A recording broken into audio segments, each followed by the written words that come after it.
Our next speaker is truly an historic figure, currently the minority leader in the United States House of Representatives.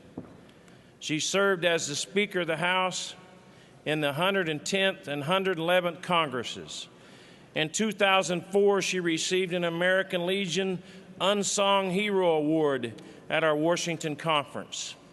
Chet Edwards, this year's American Legion Distinguished Service Medal recipient, said this about our next guest, and I quote, "As Speaker of the United States House from 2004 to 2010, Mrs. Pelosi made caring for veterans the highest priority. Under her personal leadership, Congress passed the new GI Bill, the first ever advanced appropriations for VA health care, and the largest increases in veterans' budgets than under any other speaker in our nation's history," unquote. Ladies and gentlemen, please welcome the House Minority Leader, the Honorable Representative Nancy Pelosi.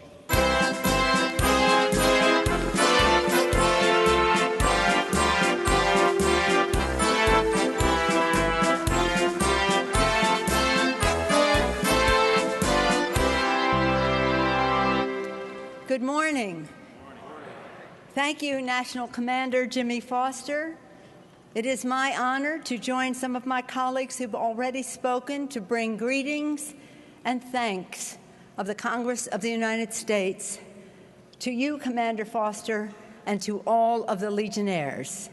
I'm especially honored. Every time I get this invitation to come here, it's a very special privilege for me. But I'm especially honored to be with you as we approach the 10-year anniversary of 9/11. Thank you, Commander Foster, for your introduction, for your leadership, and for your service to our country as a Marine and to your fellow veterans and Legionnaires. When Congress worked with you, Mr. Commander, to pass the Omnibus Veterans Benefits Bill last year, to provide support to veterans and caregivers, the American Legion said that the bill offers bold solutions to major challenges facing service members, veterans, and their families. The same could be said of Commander Foster's tenure and the work of all Legionnaires.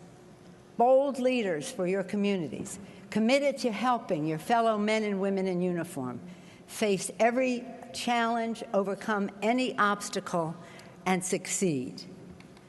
As a Californian, I'm especially like to take this opportunity to recognize the American Legion's Department of California and its commander, Mark Foxworthy. Any Californians in the House? And others can cheer the Californians in the House. As a proud daughter of Baltimore, my native city, I also want to acknowledge the work of the Department of Maryland and its commander, Michael Mooney. The D'Alessandro family, my family. Let's hear it for Michael Mooney. My D'Alessandro, all right. The D'Alessandro family, my family, took great pride that 4 of my brothers wore the Army's uniform.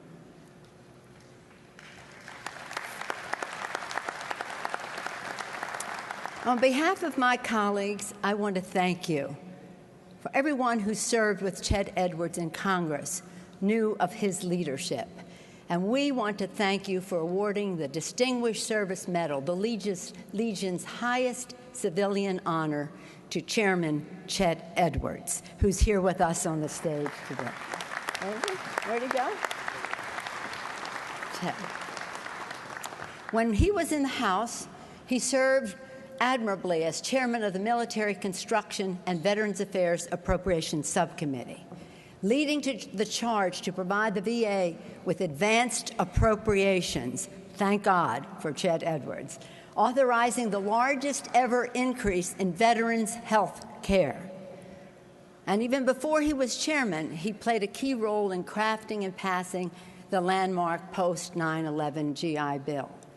You know how important that bill was, but Chet wasn't just content on passing it. To say thank you to our veterans, send them to college. He wanted to be sure that it would be transferable to other family members, should that be the wish of the family. But in addition to that, when it became obvious that we needed to do even more, he brought to the forefront the Sergeant John David Fry legislation. And many of you know what that does, but for those of you who do not, and I do think it bears repeating because Chet's leadership was so great in this regard, that said that if our soldier, sailor, guardsman, Marine, airman was lost in battle, the benefit survived them, and that their children or another family member could use the benefit. It's hard to believe that the benefit was transferable if you lived, but if you died, it disappeared. Thank you, Chet Edwards, for making that possible for so many families in our country. Thank you for recognizing, I name a few, but his many, many achievements. All of us in Congress who served with him were proud to call him colleague, and his work and his commitment to our veterans continues. For the men and women of the American Legion, service is not simply a lofty goal, but a way of life. Sacrifice is what binds you together. Heroism is what sets you apart. From the first Legionnaires, the veterans of World War I, to your newest members, those who have served in Iraq and Afghanistan, you embody the call to service, your country, your neighbors, and your fellow veterans. On the battlefield, your mission is to ensure the safety and the security of our nation, our first responsibility to protect and defend. At home, your task is to uphold our moral responsibility to serve and support all of our soldiers with deeds as well as words. Legionnaires go beyond the call of duty, making a difference in their local communities. Consider what local Legion posts have given back. Stunning. Nearly 4 million hours of community service, more than $2.3 million for emergency aid, more than 3,600 veterans placed in jobs with help from the Legion, almost 14,000 college scholarships granted by local posts. These figures represent just a fraction of the extraordinary work you do to strengthen our nation every day. Thank you, Legionnaires, for always staying true to your mission of mutual helpfulness on the home lines abroad and here at home. The spirit of the American Legion and of so many veterans was captured in the recent story of Marine Captain Brian Stan. In the heat of combat in Iraq, Captain Stan protected his unit while surrounded by enemy forces and coming under heavy fire in a distant desert. He saved the lives of his fellow Marines. Upon his return home, he won a Silver Star for his heroism and for his courage. Some in his unit were lost that day on the battlefield and would never see their native soil again or their families again. And when back in the United States, Captain Stan knew he had to find a way to honor the memory and the sacrifice of the fallen heroes, of his fallen brothers in arms. Because in his words, I lost friends who will never have the opportunities I've had. I live every day for them, he said. For Captain Stan, living every day for them meant starting Hire Heroes, an organization to help returning veterans re-enter the workforce and find jobs. As you know, it connects employers with veterans and helps soldiers craft their resumes, prepare for interviews, and apply skills learned in the military to civilian lives. It's a big boost for them. Echoing the work of Captain Stan's efforts with Hire Heroes, Congressman Sanford Bishop offered the Hiring Heroes Act. And what that does is increase contracting opportunities for veterans-owned small businesses so they could grow, hire, and boost our economy. In our regular meetings of our VSO, our Veteran Service Organizations, which we meet on a quarterly basis with a large array of veteran services organizations and Blue Star, Gold Star, just hearing from every aspect of your service to our country. At our most recent meetings, the emphasis has been on jobs, jobs, jobs, jobs. And one of the suggestions made forcefully by all of you at that time was that the federal government should use its contracting power and honor its commitment to veterans' preferences in contracts.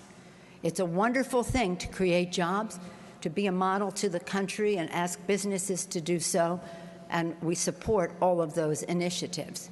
But ownership and equity and exploiting the leadership qualities of our men and women in uniform by having them own their own businesses, to be job creators, to be entrepreneurial, that is really one of the priorities you have brought to us.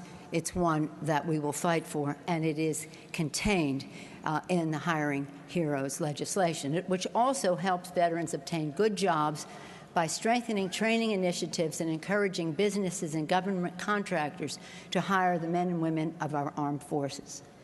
And if we as a nation, as a people, as a community of Americans are to live every day for our soldiers, sailors, airmen, Marine, and Guardsmen, we cannot accept high jobless rates for veterans and a lack of opportunity for those who serve.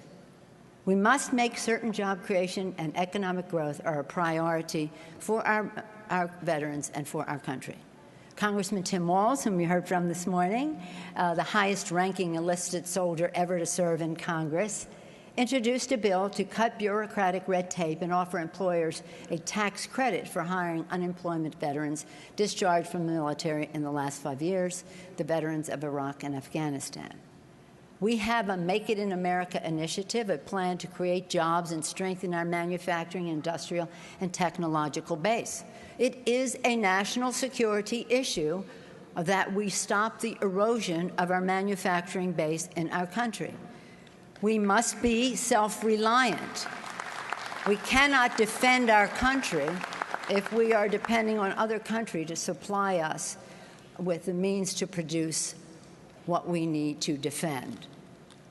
This, when we make it in America, and Congressman Keith Ellison, we heard from, is working with our whip, Steny Hoyer, on this subject. When we make it in America, the American people can make it in America. It has a special emphasis on good-paying, clean energy jobs for our veterans.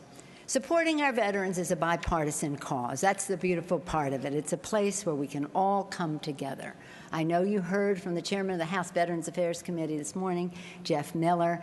We must work together, Democrats and Republicans, with the American Legion by our side, to pass these critical measures and invest in our economic well-being, the economic well-being of all of our service members and their families. Yesterday, you heard from President Obama about his comprehensive agenda to expand job opportunities for America's veterans and to ensure that they have the support they need and deserve to enter the civilian workforce. Following the American Legion's lead, many of these initiatives the President talked about yesterday, you were in the lead on.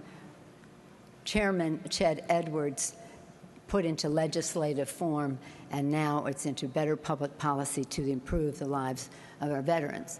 But we need more, and the President's plan offers tax credit to hire unemployed veterans and wounded warriors.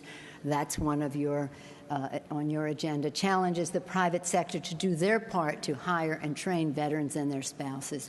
Pushes federal agencies to update the way they educate and prepare soldiers for transition to civilian life, and improving how they hire and retain veterans.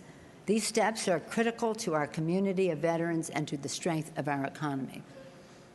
And because ensuring that veterans are given a chance to succeed as small business owners, it develops entrepreneurship and encourages growth. And to that end, American Legion has urged to strengthen veteran entrepreneurs.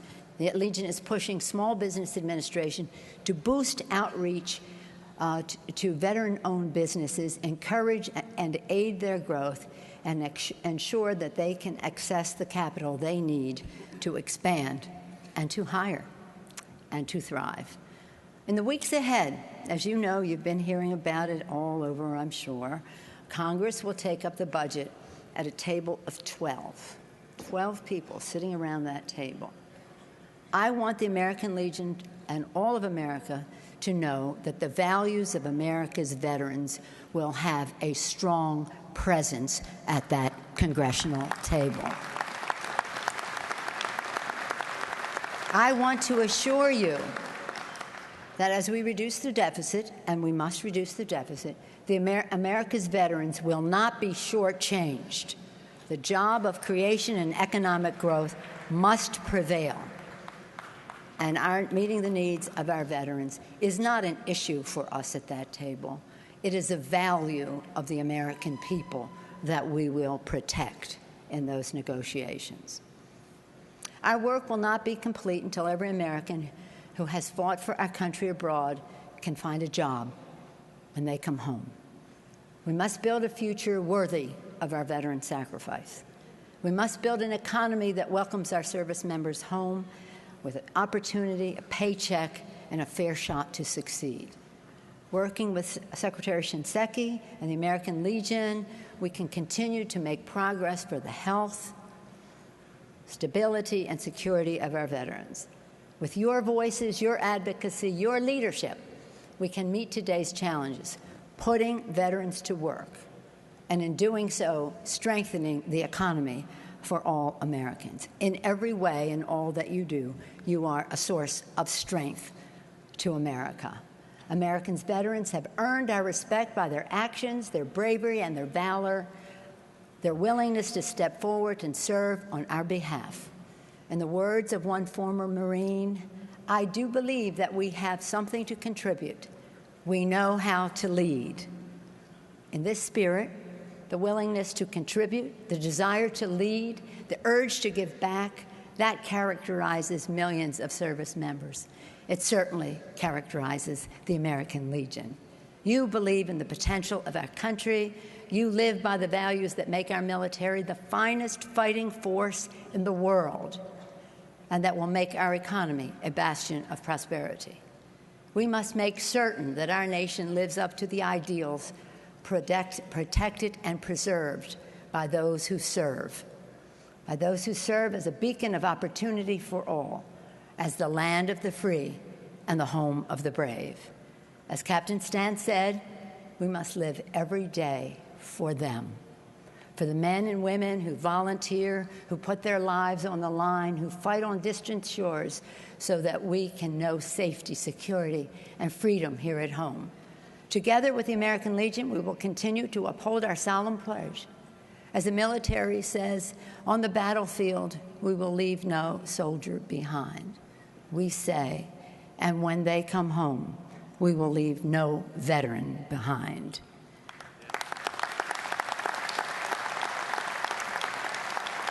God bless our veterans, our troops, and their families. God bless the American Legion. May God always bless the United States of America. Thank you for the opportunity to be with you today.